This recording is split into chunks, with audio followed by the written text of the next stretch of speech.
Then the Pharisees and Sadducees came and tested him, asking that he would show them a sign from heaven. He answered and said to them, "When is it evening, you say? It will be fair weather, for the sky is red, and in the morning. It will be foul weather today, for the sky is red and threatening. Hypocrites, you know how to discern the face of the sky, but you cannot discern the signs of the times. A wicked and adulterous generation seeks after a sign, and no sign shall be given to it except the sign of the prophet Jonah." And he left them and departed. Now when the disciples had come to the other side, they had forgotten to take bread. Then Jesus said to them, "Take heed and beware of the leaven of the Pharisees and the Sadducees." And they reasoned among themselves, saying, "Is it because we have taken no bread?" But Jesus, being aware of it, said to them, "O you of little faith, why do you reason among yourselves because you have brought no bread? Do you not yet understand or remember the 5 loaves of the 5,000 and how many baskets you took up? Nor the 7 loaves of the 4,000 and how many large baskets you took up?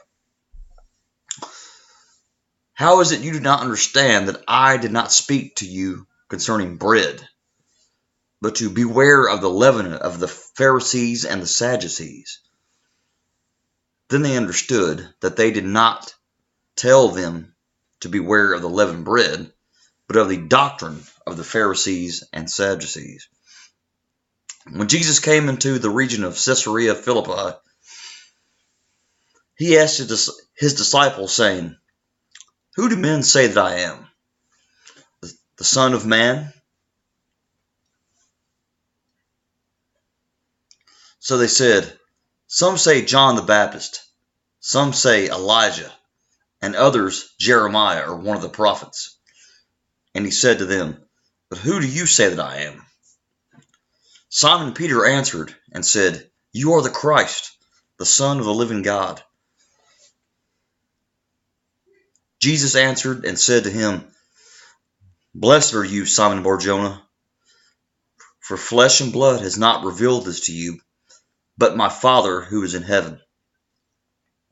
And I also say to you that you are Peter, and on this rock I will build my church, and the gates of Hades shall not prevail against it. And I will give you the keys of the kingdom of heaven. And whatever you bind on earth will be bound in heaven, and whatever you loose on earth will be loosed in heaven." Then he commanded his disciples that they should tell no one that he was Jesus the Christ. From that time, Jesus began to show his disciples that he must go to Jerusalem and suffer many things from the elders and chief priests and scribes, and be killed and be raised the 3rd day. Then Peter took him aside and began to rebuke him, saying, "Far be it from you, Lord, this shall not happen to you." But he turned and said to Peter, "Get behind me, Satan.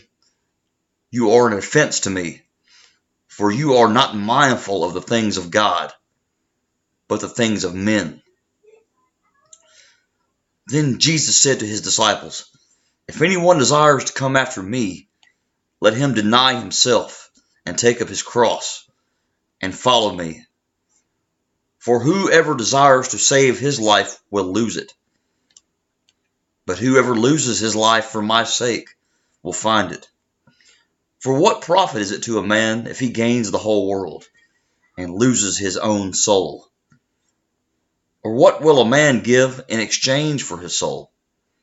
For the Son of Man will come in the glory of his Father with his angels, and then he will reward each according to his works. Assuredly, I say to you, there are some standing here who shall not taste death till they see the Son of Man coming in his kingdom."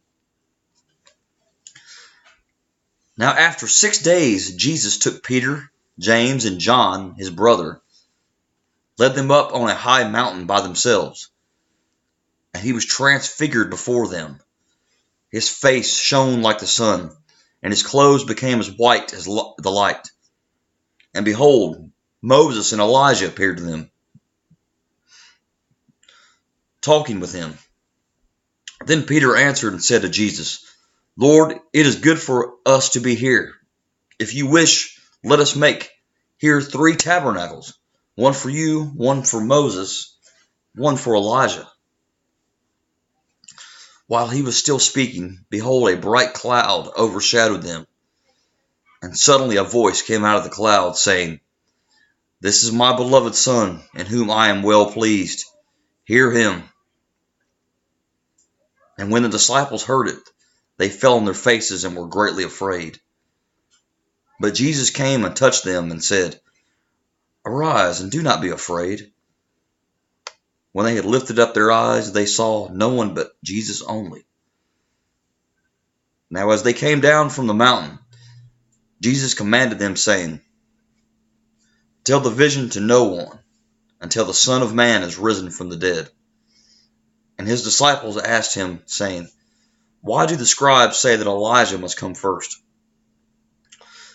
Jesus answered and said to them, Indeed, Elijah is coming first, and he will restore all things. But I say to you that Elijah has come already, and that he did not know him, but did to him whatever they wished. Likewise, the Son of Man is also about to suffer at their hands. Then the disciples understood that he spoke to them of John the Baptist. And when they had come to the multitude, a man came to him, kneeling down to him and saying, Lord, have mercy on my son, for he is an epileptic and suffers severely, for he often falls into the fire and often into the water. So I brought him to your disciples, but they could not cure him. Then Jesus answered and said, O faithless and perverse generation, how long shall I be with you? How long shall I bear with you? Bring him here to me. And Jesus rebuked the demon, and it came out of him, and the child was cured from that very hour. Then the disciples came to Jesus privately and said, Why could we not cast it out? So Jesus said to them, Because of your unbelief. For assuredly I say to you, if you have faith as a mustard seed, you will say to this mountain, Move from here to there, and it will move, and nothing will be impossible for you. However, this kind does not go out except by prayer and fasting. Now, while they were staying in Galilee, Jesus said to them, The Son of Man is about to be betrayed into the hands of men, and they will kill him, and the 3rd day he will be raised up. And they were exceedingly sorrowful. When they had come to Capernaum, those who received the temple tax came to Peter and said, Does your teacher not pay the temple tax? And when he had come into the house, Jesus anticipated him, saying, What do you think, Simon? From who do the kings of the earth take customs or taxes? From their sons or from strangers? Peter said to him, From strangers. Jesus said to him, Then the sons are free. Nevertheless, lest we offend them, go to the sea, cast in a hook, and take the fish that comes up first. And when you have opened its mouth, you will find a piece of money. Take that and give it to them for me and you. At that time the disciples came to Jesus saying, Who is the greatest in the kingdom of heaven? Then Jesus called a little child to him, set him in the midst of them, and said, Assuredly, I say to you, unless you are converted and become as little children, you will by no means enter the kingdom of heaven. Therefore, whoever humbles himself as this little child is the greatest in the kingdom of heaven. Whoever receives one little child like this in my name receives me. Whoever causes one of these little ones who believe in me to sin, it would be better for him if a millstone were hung around his neck and he were drowned in the depth of the sea. Woe to the world because of offenses, for offenses must come, but woe to the man by whom the offense comes. If your hand or foot causes you to sin, cut it off and cast it from you. It is better for you to enter into life lame or maimed, rather than having 2 hands or 2 feet, to be cast into the everlasting fire. And if your eye causes you to sin, pluck it out and cast it from you. It is better for you to enter into life with 1 eye, rather than having two eyes, to be cast into hellfire. Take heed that you do not despise one of these little ones. For I say to you that in heaven their angels always see the face of my Father who is in heaven. For the Son of Man has come to save that which was lost. What do you think? If a man has 100 sheep, and one of them goes astray, does he not leave the 99 and go to the mountains and seek the one that is straying? And if he should find it, assuredly, I say to you, he rejoices more over that sheep than over 99 that did not go astray.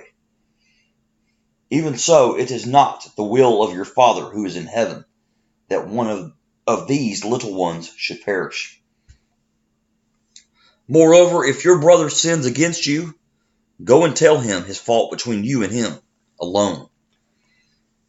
If he hears you, you have gained your brother. But if he will not hear, take with you 1 or 2 more, that by the mouth of 2 or 3 witnesses every word may be established. And if he refuses to hear them, tell it to the church. But if he refuses even to hear the church, let him be to you like a heathen and a tax collector. Assuredly, I say to you, whatever you bind on earth will be bound in heaven, and whatever you loose on earth will be loosed in heaven. Again, I say to you that if 2 of you agree on earth concerning anything that they ask, it will be done for them by my Father in heaven. For where 2 or 3 are gathered together in my name, I am there in the midst of them. Then Peter came to him and said, Lord, how often shall my brother sin against me, and I forgive him? Up to 7 times? Jesus said to him, I do not say to you up to 7 times, but up to 70 times 7. Therefore the kingdom of heaven is like a certain king who wanted to settle accounts with his servants. And when he had begun to settle the accounts, one was brought to him who owed him 10,000 talents. But as he was not able to pay, his master commanded that he be sold, with his wife and children and all that he had, and that payment be made. The servant therefore fell down before him, saying, Master, have patience with me, and I will pay you all. Then the master of the servant was moved with compassion, released him, and forgave him the debt. But that servant went out and found one of his fellow servants, who owed him 100 denarii, and he laid hands on him, and he took him by the throat, saying, Pay me what you owe. So his fellow servant fell down at his feet and begged him, saying, Have patience with me, and I will pay you all. And he would not, but he went and threw him into prison till he should pay the debt. So when his fellow servants saw what he had done, they were grieved, and came and told their master all that had been done.